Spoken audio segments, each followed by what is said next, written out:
Welcome students, welcome to learning hub. Learning hub पे आपका स्वागत है दोबारा।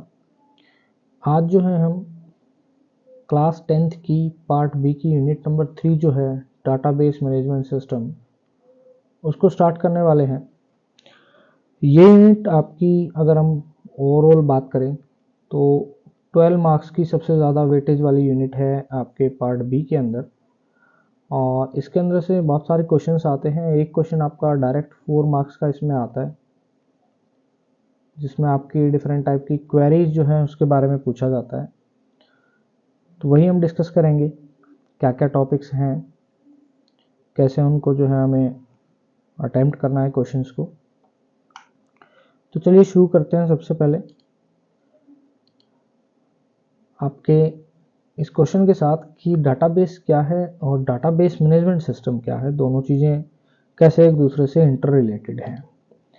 तो जब हम डाटाबेस की बात करते हैं तो डाटाबेस बेसिकली आपका एक ऑर्गेनाइज्ड कलेक्शन है डाटा का, और उसको हम विजुलाइज कर सकते हैं as a container of information. यानी आप कह सकते हैं कि हमारे पास एक बकेट है, उस बकेट के अंदर आपका कुछ जो है लिक्विड आपने फिल किया हुआ है। तो ये जो हमारा बकेट है इसको हम कह सकते हैं हमारा डाटाबेस है। यानी इसने कुछ ना कुछ इन्फॉर्मेशन या डाटा या आपका कोई लिक्विड जो है वो कंटेन किया हुआ है। तो इसी तरीके से डाटाबेस भी क्या करते हैं, आपके कोई ना कोई इन्फॉर्मेशन जो है आपकी स्टोर रहती है डाटाबेस के अंदर। फिर आते हैं डाटाबेस मैनेजमेंट सिस्टम क्या है। तो डाटाबेस मैनेजमेंट सिस्टम आपका बेसिकली एक सॉफ्टवेयर पैकेज है जो आपका जो डाटा आप डाल रहे हो आपके डाटाबेस में, उसको मैनेज करने का काम करता है। वो चाहे आपने डाटाबेस को क्रिएट करना हो, मेंटेन करना हो या डाटाबेस को यूज़ करना हो, वो सारा का सारा जो प्रोसीजर है या जो कंट्रोल है वो आपके इस सॉफ्टवेयर पैकेज के पास होता है कि किस तरीके से डाटा एंटर होगा, किस तरीके से डिलीट होगा, किस तरीके से मॉडिफाई होगा, किस तरीके से रिट्रीव करेंगे। वो सारी चीज़ें आपकी डाटाबेस मैनेजमेंट सिस्टम जो है वो आपको करने में हेल्प करता है। तो कह रहा है ये ऑर्गेनाइज करता है आपके डाटा को कन्वीनियंटली, ताकि आप जो है उस डाटाबेस को सही ढंग से यूज़ कर पाएँ। कह रहा है डाटाबेस जो है वो इंटीग्रेटेड कलेक्शन है डाटा रिकॉर्ड्स का, फाइल्स का और दूसरे ऑब्जेक्ट्स का। और डीबीएमएस जो है डिफरेंट यूज़र एप्लीकेशंस जो हैं उनको भी साथ में इस डाटाबेस को यूज़ करने में आपकी हेल्प करता है। यानी डाटाबेस केवल स्टोर ही नहीं करता, आप जो है दूसरे जो एप्लीकेशंस हैं उनके अंदर इस डाटाबेस का यूज़ कर सकते हैं, यानी वो डाटा आपका जो है वो यूज़ होगा। इसके बाद आते हैं हम कि कौन कौन से डाटाबेस हैं आपके। तो जो डीबीएमएस के डाटाबेस मोस्टली आपने सुने होंगे या उसके एग्जांपल्स अगर आपसे पूछे जाए तो ये सारे आपके डाटाबेसेस हैं जिनको हम यूज़ करते हैं डाटा को स्टोर करने के लिए। ओरेकल है, IBM DB है, माइक्रोसॉफ्ट एक्सेस है, पोस्टग्रे एसक्यूएल है। ये सारे आपके क्या हैं, डाटाबेस हैं। माई एसक्यूएल है, एसक्यूलाइट है। ये सारे डाटाबेस के क्या हैं, आपके एग्जाम्पल्स हैं। तो यहाँ से हमने डाटाबेस को समझा कि डाटाबेस तो आपका एक ऑर्गेनाइज कलेक्शन है डाटा का, लेकिन डाटाबेस मैनेजमेंट सिस्टम जो है वो एक पर्टिकुलर सॉफ्टवेयर है, या कह सकते हैं सॉफ्टवेयर का पैकेज है जो आपको उस डाटा को जो है मैनेज करने में आपकी हेल्प करता है, क्रिएट करने में हेल्प करता है, डाटाबेस को उसको मेंटेन करने में हेल्प करता है।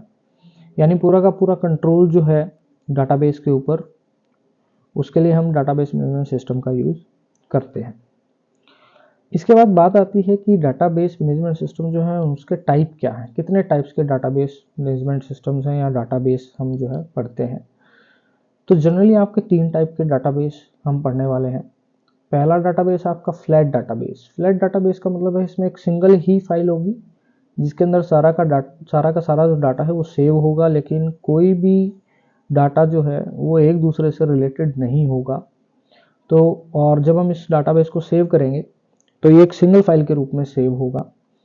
जैसे कि इसने बताया कि information is stored as a single file के रूप में और टेबल की फॉर्म में। टेबुलर फॉर्म का मतलब होता है टेबल की फॉर्म में जो है वो सेव होगा, और कोई भी रिलेशन नहीं होगा इसका दूसरे डाटाबेस से या उसके अंदर जो डाटा है उससे।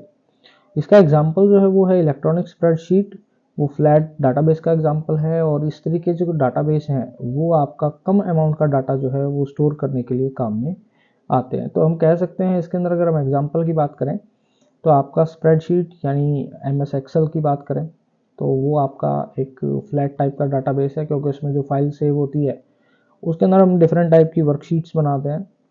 तो एक्सेल के अंदर आपने देखा होगा शीट 1 शीट 2 करके आपकी बाय डिफ़ॉल्ट शीट्स 3 शीट्स होती हैं, और उसके अलावा भी हम ऐड कर सकते हैं। और ये सारी शीट एक पर्टिकुलर वर्कबुक के रूप में आपकी सेव होती है और एक सिंगल फाइल के रूप में ही आपकी स्टोर होती है। उसके बाद आते हैं आपके रिलेशनल डाटाबेसिस पे।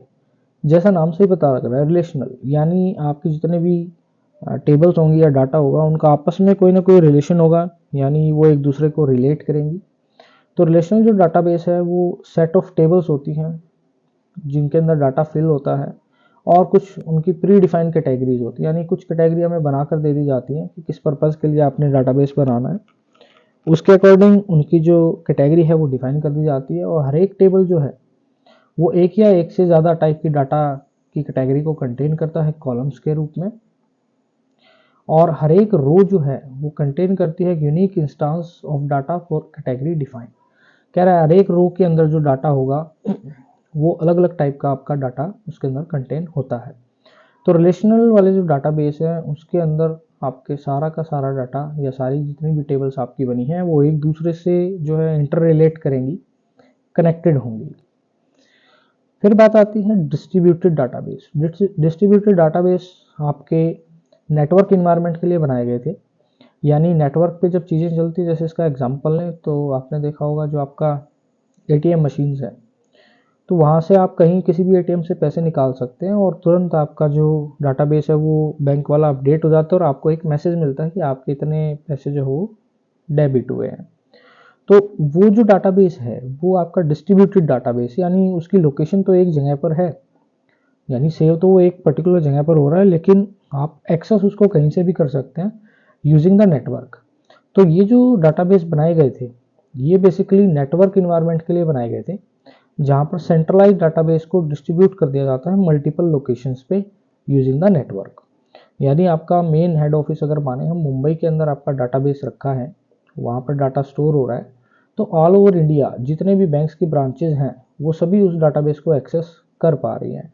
तो यानी ये जो हमारा डाटाबेस है ये आपका एक डिस्ट्रीब्यूटेड है, यानी नेटवर्क के ऊपर इस डाटाबेस को एक्सेस किया जा सकता है, और डिफरेंट डिफरेंट जो यूज़र्स हैं वो इसको एक्सेस करते हैं विदाउट इंटरफेयरिंग ईच अदर, यानी एक दूसरे के काम में जो है वो कोई प्रॉब्लम नहीं होगी, कोई इंटरफेरेंस नहीं होगा, लेकिन उस डाटाबेस को वो यूज़ कर पाएंगे।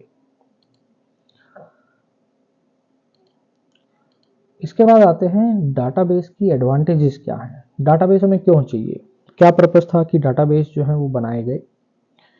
तो सबसे पहले जो एडवांटेज है वो है आपकी रिड्यूस डाटा रिडंडेंसी। अब हमें ये समझना है कि डाटा रिडंडेंसी होती क्या है।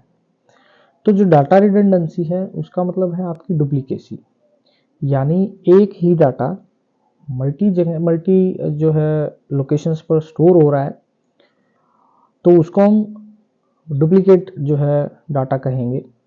यानी कह रहा है कि the database management system contains multiple file that are to be stored in many different location in a system और इवन अक्रॉस मल्टीपल सिस्टम्स।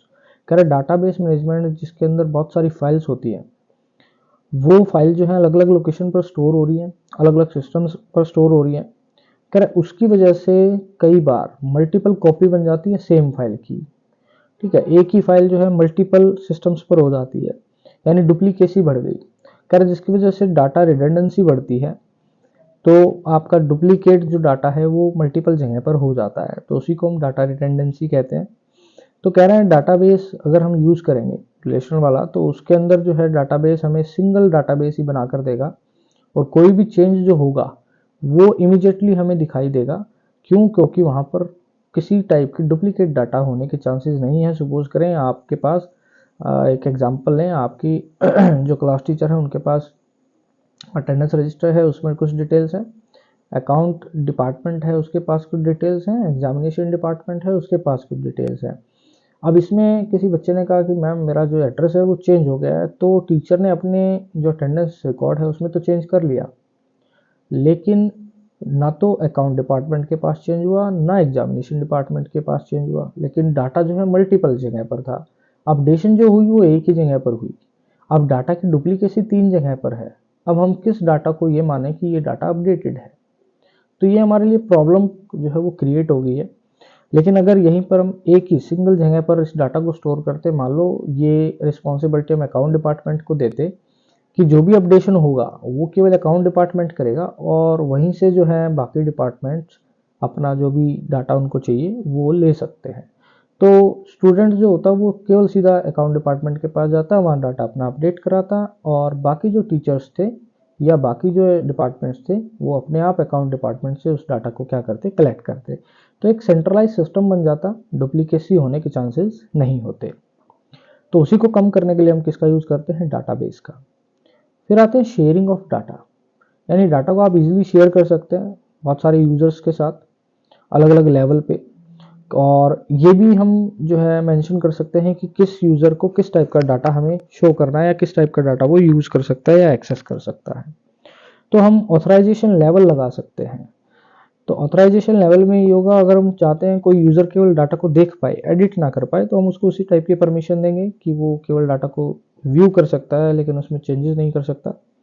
इससे होगा क्या, कह रहे इससे जो डाटा है वो शेयर तो होगा लेकिन वो केवल ऑथराइज यूजर के साथ ही होगा और उस डाटा को एक्सेस करने के लिए हम उसको एक यूज़र नेम और पासवर्ड भी जो है वो प्रोवाइड कर देंगे।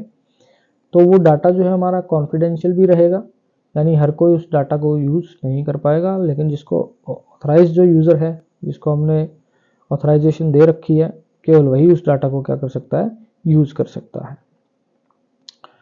फिर कह रहे हैं बहुत सारे रिमोट यूज़र जो है वो डाटाबेस को साथ के साथ एक्सेस करते हैं, शेयर करते हैं डाटा को आपस में एक दूसरे से। रिमोट यूज़र्स का मतलब है जो यूज़र्स दूर दूर बैठे हैं, तो नेटवर्क के थ्रू जो है डाटा को क्या करते हैं, एक दूसरे के साथ शेयर कर सकते हैं।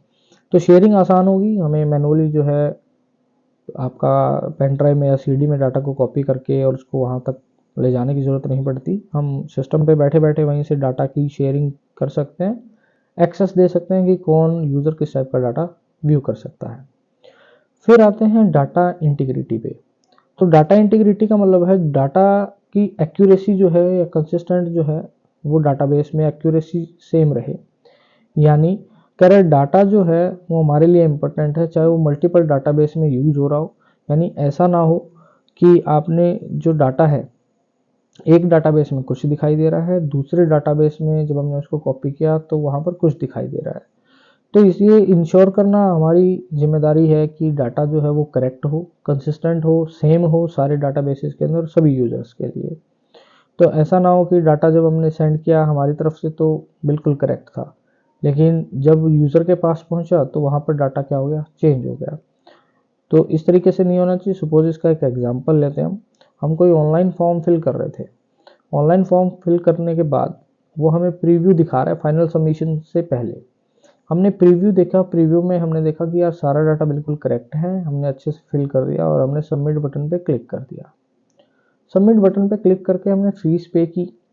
फीस पेमेंट करने के बाद फिर हमें फाइनल एक जो है फॉर्म मिला डाउनलोड करने के लिए, जो कि हमारे लिए रेफरेंस फॉर्म का काम करेगा कि हमने ये फॉर्म फिल किया है। तो हमने उसको जब डाउनलोड किया तो हमने देखा जो डिटेल हमने फिल की थी और जो हमें फाइनल फॉर्म में मिली वो थोड़ी सी डिफरेंट है। यानी ये जो कहीं ना कहीं डाटाबेस के अंदर जो है वो डाटा इंटीग्रिटी नहीं थी, यानी कंसिस्टेंट नहीं था, करेक्ट नहीं था। डाटाबेस में कहीं ना कहीं ऐसी प्रॉब्लम क्रिएट हुई है जिसकी वजह से हमारी जो इन्फॉर्मेशन है वो चेंज हो गई है। तो डाटाबेस जो है अगर हम यूज़ करेंगे तो ऐसा पॉसिबल नहीं होगा। तो उसके लिए हमें डाटा इंटीग्रिटी वाला कंसेप्ट जो है उसको यूज़ करना पड़ेगा और आपका जो डाटाबेस है वो हमारी हेल्प करेगा डाटा की कंसिस्टेंसी को और करेक्टनेस को बनाए रखने में। फिर बात आती है डाटा सिक्योरिटी की। कह रहे सिक्योरिटी जो है डाटा की वो सबसे इंपॉर्टेंट है डाटाबेस में। हम चाहते हैं केवल ऑथराइज यूज़र ही जो है डाटाबेस को एक्सेस कर पाए। तो उसके लिए जो है हमें उनको यूज़र नेम और पासवर्ड जो हो प्रोवाइड करने पड़ेंगे कि कौन यूज़र हमारे डाटाबेस में एंट्री कर सकता है और कौन नहीं कर सकता, ताकि डाटाबेस जो है वो केवल उन्हीं यूज़र्स को अलाउ करे जो ऑथराइज्ड है। अनऑथराइज्ड यूज़र जो है डाटाबेस के अंदर एंट्री ना कर पाए। फिर बात आती है डाटा कंसिस्टेंसी की। कह रहे हैं कि डाटा कंसिस्टेंसी जो है उसको इंश्योर किया जाता है डाटाबेस में, क्योंकि कोई भी नो डाटा रिडंडेंसी, रिडंडेंसी हमने पढ़ा था डुप्लीकेसी नहीं है। तो डाटा रिडंडेंसी का मतलब क्या है, मिसमैच कॉपी ना होना। कंसिस्टेंसी का मतलब है मिसमैच, मल्टीपल मिसमैच कॉपी जो है वो सेम डाटा की नहीं होगी।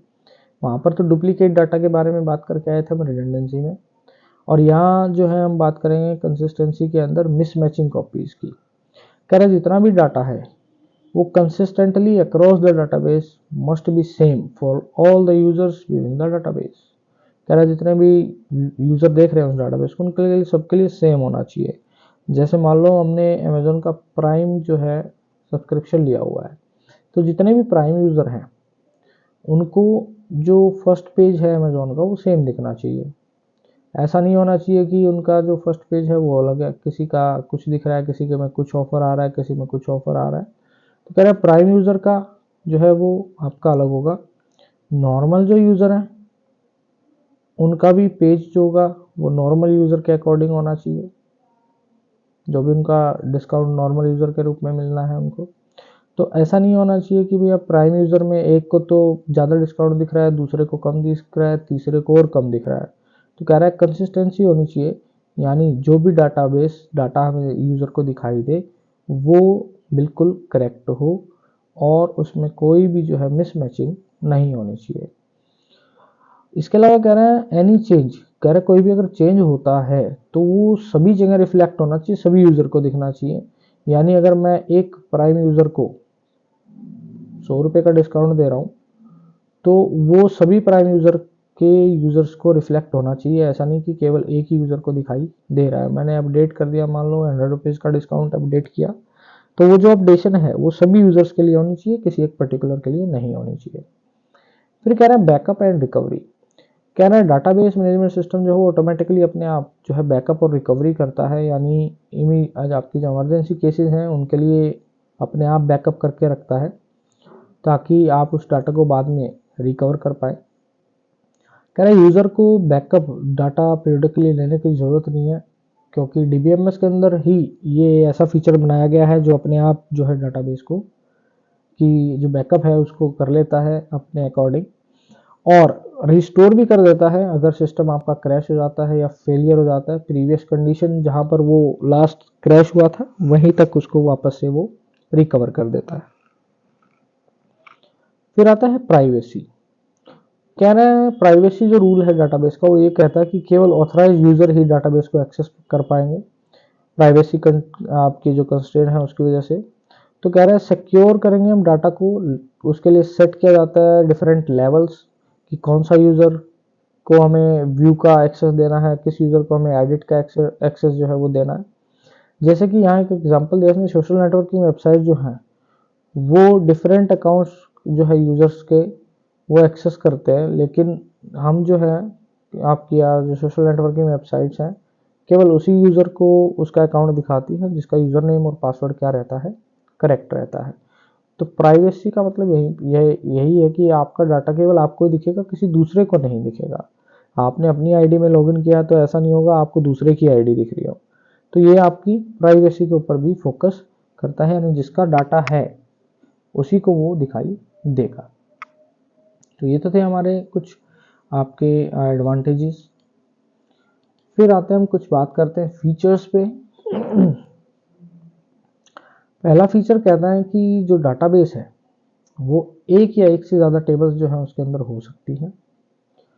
एग्जाम्पल इसमें दिया है जैसे एड्रेस बुक कह रहा है, बहुत ही सिंपल सा एक एग्जाम्पल है रियल वर्ल्ड का जिसके अंदर बहुत सारी डिटेल जो है वो इन्वॉल्व होती है। यानी एक ही जो है आपकी डाटाबेस में बहुत सारी या एक सिंगल टेबल भी हो सकती है, यानी मल्टीपल टेबल्स को स्टोर करने की आपकी कैपेसिटी डाटाबेस की होती है। फिर कह रहे हैं हर एक टेबल डाटाबेस के अंदर इंफॉर्मेशन कंटेन करती है जो एक ही टाइप की होगी। एग्जांपल मान लो जो एम्प्लॉय टेबल है वो केवल एम्प्लॉयज़ का ही डाटा स्टोर करेगी। ऐसा नहीं है कि एम्प्लॉय टेबल हमने बना रखी है लेकिन वो स्टूडेंट का डाटा सेव कर रही हो, या स्टूडेंट टेबल बनाई है वो एम्प्लॉयज़ का डाटा आपका जो है वो सेव कर रही हो। तो कह रहा है ऐसा नहीं होगा, अगर एम्प्लॉय टेबल है तो एम्प्लॉय का डाटा ही स्टोर करेगी। फिर कह रहे हैं जब आपकी डाटाबेस बन जाता है उसका सबसे इंपॉर्टेंट फीचर होता है uniqueness. Uniqueness of table, uniqueness का मतलब है उसके अंदर जो रिकॉर्ड होंगे वो डुप्लीकेट वैल्यू को कंटेन नहीं करेगा। यानी हर एक रिकॉर्ड एक यूनिक रिकॉर्ड होगा, डुप्लीकेसी ऑफ डाटा जो है वो नहीं होगी, जो हमने अभी डाटा रिडंडेंसी में भी पढ़ा था। यानी यूनिकनेस होनी जरूरी है, डुप्लीकेट वैल्यू को एक्सेप्ट नहीं करेगा। फिर कह रहे हैं डाटाबेस जो है उसमें फीचर्स हैं जिसके अंदर सपोर्ट करता है multi user environment. Multi user का मतलब एक टाइम पे बहुत सारे यूजर एक साथ काम कर सकते हैं और उनका किसी तरीके का जो है इंटरफेयर जो है उनमें नहीं होगा डाटा के ऊपर काम करते हुए या डाटा के अंदर चेंजेस करते हुए। तो कंकरेंटली जो है एक ही टाइम पर डाटा को एक्सेस भी कर सकते हैं और उनके ऊपर काम भी कर सकते हैं। नीचे अगर आप देखें तो 2 टेबल बनी है। इस टेबल में नेम, स्टैंडर्ड और सेक्शन दिया है। लेकिन यहाँ पर प्रॉब्लम क्या है, रवि नाम के 2 बच्चे हैं, स्टैंडर्ड भी सेम है, सेक्शन भी सेम है, लेकिन इनको हम जो है कैसे फिगर आउट करें कि ये डुप्लीकेट डाटा है या ये 2 अलग अलग बच्चे हैं, लेकिन इनका नेम जो है वो सेम है, क्लास इनकी सेम है, सेक्शन सेम है। तो उसके लिए डाटाबेस यूनिकनेस के लिए आपका क्या करता है, हमें एक ऐसी फील्ड जो है प्रोवाइड करनी पड़ती है जो कि आपके टेबल के अंदर उस रिकॉर्ड को यूनिकली आइडेंटिफाई करेगी। इसका एग्जांपल मैंने आपको भी बताया था, जैसे आपका अटेंडेंस रजिस्टर जो है, अटेंडेंस रजिस्टर के अंदर आपको जो है रोल नंबर दिए जाते हैं, वो इसीलिए दिए जाते हैं, आपके एडमिशन नंबर दिए जाते हैं वो इसीलिए दिए जाते हैं ताकि आपको यूनिकली आइडेंटिफाई किया जा सके। अगर 2 नाम के जो है, एक नाम के 2 बच्चे अगर आपकी क्लास में है तो आपको उनको आइडेंटिफाई करने के लिए या तो आपको अकॉर्डिंग टू रोल नंबर जाना होगा या अकॉर्डिंग टू आपको एडमिशन नंबर जाना होगा। तो ये आपके क्या है, कुछ फीचर्स हैं डाटाबेस के जिसकी मदद से हम डाटाबेस को जो है वो यूज कर पाते हैं। फिर बात आती है डाटाबेस के ऑब्जेक्ट्स क्या क्या है, क्या क्या चीज़ें जो है वो डाटाबेस में इंक्लूड होंगी।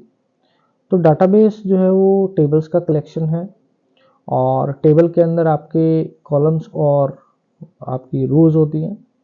तो कॉलम हमेशा वर्टिकल होंगे, इस तरीके के जो है आपकी कॉलम है और ये आपकी रो है। तो एक कॉलम और एक रो जब एक दूसरे को बाइसेक्ट करती है तो वो आपकी एक सेल क्रिएट करती है, या हम कह सकते हैं यहाँ पर हम वैल्यू स्टोर करते हैं। तो कह रहे हैं टेबल जो है वो सेट ऑफ डाटा एलिमेंट्स यानी वैल्यूज का सेट है जिनको ऑर्गेनाइज करते हैं हम एक मॉडल के थ्रू। वर्टिकल कॉलम्स होते हैं जिसके अंदर, जिसमें हम जो है कॉलम को नेम देते हैं, और हॉरिजॉन्टल रोज होती है। तो कह रहा है टेबल को आइडेंटिफाई करते हैं number of column but can have any number of रोज। कह रहा है कितने नंबर ऑफ कॉलम्स हैं उसे आइडेंटिफाई कर सकते हैं, लेकिन कितनी ही नंबर ऑफ रोज हो सकती है, और हर एक रो जो है आइडेंटिफाई करती है एक डिफरेंट आपके कॉलम की वैल्यूज को, एक यूनिक की इंडेक्स को या एक की फील्ड को। जैसे यहाँ पर अगर हम 19 रोल नंबर की बात करें तो 19 की डिटेल एक रो बताएगी बजाय की कॉलम के, और हर एक कॉलम में ये डिफरेंट हमें इंफॉर्मेशन देती है। कॉलम्स को हम जो है दूसरे नाम से फील्ड या एट्रीब्यूट भी बोलते हैं इन टर्म्स ऑफ डाटाबेस। तो कह रहा है कॉलम जो है वो सेट ऑफ डाटा वैल्यूज हैं पर्टिकुलर सिंपल टाइप की, कि वो क्या डाटा कंटेन करेगा। जैसे ये वाला जो आपका है, ये नेम वाला कॉलम जो है, इसको हम कॉलम कहेंगे क्योंकि एक ही टाइप का डाटा कंटेन किए हुए है, क्या, नेम।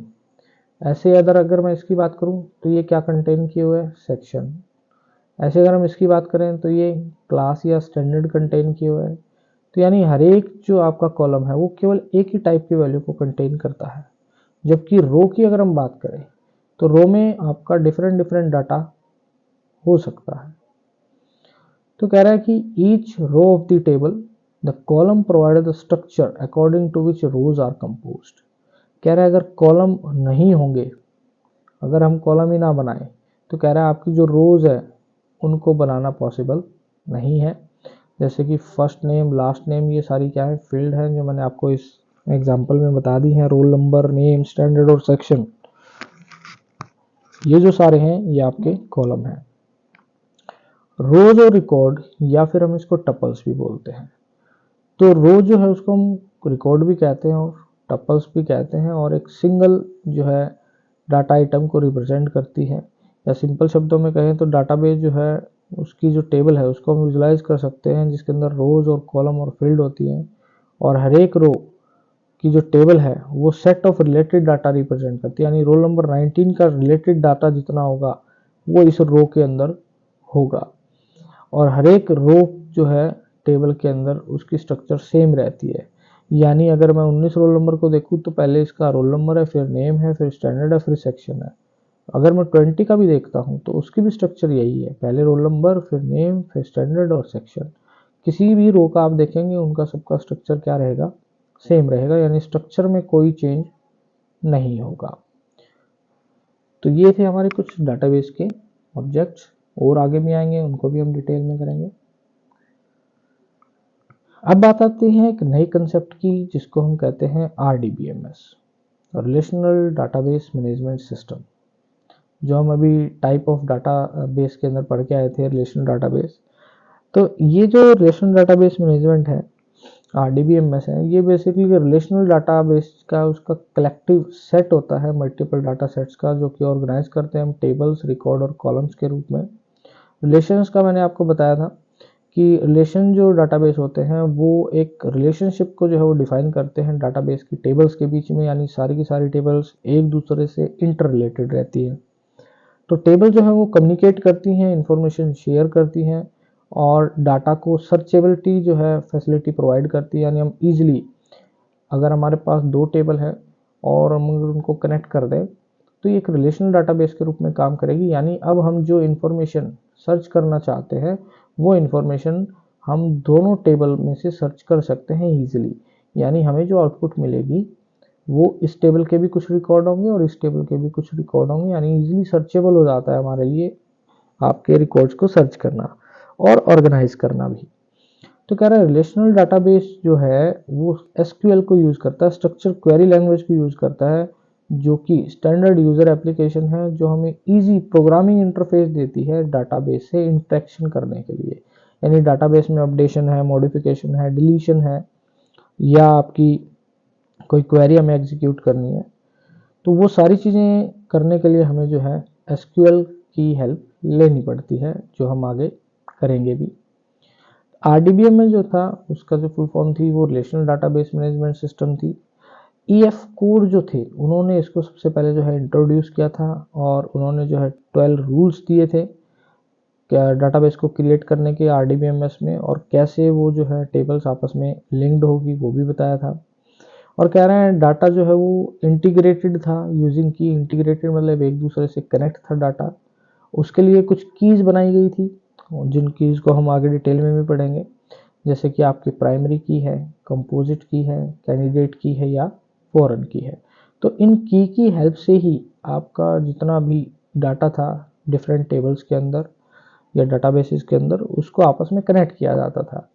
तो ये टेबल्स हमें बना के दी गई थी कि किस तरीके से आप जो है इस डाटाबेस को आपस में कनेक्ट कर सकते हो और इसको RDBMS के रूप में हम यूज़ कर सकते हैं। यहाँ तक आप इस जो है यूनिट को कीजिए। कोई डाउट आता है तो मुझे कमेंट सेक्शन में बताएं, और नेक्स्ट वीडियोज़ आपको बहुत जल्दी मिलती रहेंगी। आप जो है अपनी तैयारी रखें, एग्ज़ाम आपको पता लग ही गया होगा 13 मार्च, और केवल एक दिन का जो है आपको गैप मिला है अपनी तैयारी के लिए। तो आप अभी से इसको तैयार करके रखें, जो जो डाउट्स आपको लग रहे हैं जिस यूनिट में, उस यूनिट को भी प्रिपेयर करके रखें, ताकि केवल आपके पास 1 डे का जो रिवीजन टाइम है उसको आप अच्छे से यूटिलाइज कर सकें और अच्छा स्कोर कर सकें। चलिए मिलते हैं नेक्स्ट वीडियो में, तब तक के लिए bye, take care, have a nice day.